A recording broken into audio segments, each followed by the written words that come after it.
থুবড়ে নিচে শুয়ে পড়ে। দূর আকাশ হতে আজকে আর বৃষ্টি পড়ছে না, স্নাইপারের বুলেটের বর্ষণ হচ্ছে। রিক্কি ভাইয়ের সঙ্গীদের যারা এতক্ষণ বন্দি করে রেখেছিল সেই গার্ডগুলো মৃত্যুর স্বাদ গ্রহণ করেছে। হায়দার চিৎকার দিয়ে রিক্কি ভাইয়ের দিকে এগিয়ে যায়। রিক্কি ভাই মাটিতে ভর দিয়ে উঠে দাঁড়িয়েছে। হায়দার যখন কাছাকাছি চলে আসে তখন এই দুজনের ঠিক মধ্যবর্তী জমিনের ওপর একটা স্নাইপারের বুলেট পতিত হয়। হায়দার চমকে ওঠে, রিক্কি ভাইকে উদ্দেশ্য করে বলে, আমি তো আগে জানতাম তুই সাহসী, এখন দেখছি তুইও অন্যদের মতো গ্যাং নিয়ে চলাফেরা করিস। গ্যাংয়ের উপর তুই নির্ভর না করলে তুইও শেষ। বুকে সাহস থাকলে আমার সাথে একা ফাইট কর। জানি তো সেই সাহস তো নেই। আমার গ্যাংয়ের লোকদের নিশানা মিস যায়, তাই ওদের নিয়ে এসেছি, যেন তারা তোকে অতি অল্প সময়ে টার্গেট করে না মেরে ফেলে। আমি একা আসলে তুই এতক্ষণে সামনে দাঁড়িয়ে কথা বলার সুযোগও পেতি না। বড় বড় বুলি সবাই ছাড়তে পারে, কিন্তু করতে পারে কয়জন? কিভাবে ফাইট নিতে ইচ্ছুক তুই? তলোয়ার দিয়ে। পিস্তল দিয়ে নয় কেন? ভয় পেয়েছিস নাকি? আর ভয় বা পাবি না কেন? আমার নিশানা সম্পর্কে তো তোর ভালোই ধারণা রয়েছে। পিস্তলের ভার একজন বাচ্চাও নিতে পারে, কিন্তু তলোয়ারের ভার সবাই নিতে পারে না, আর চালাতেও পারে না। তাহলে হয়ে যাক শুরু।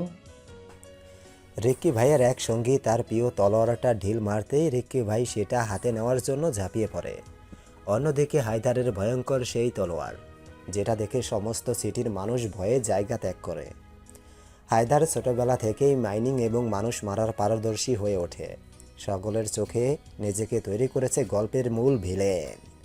কারণ একটাই, কেউ যেন ডায়মন্ড সিটির দিকে চোখ তুলে তাকাতে না পারে।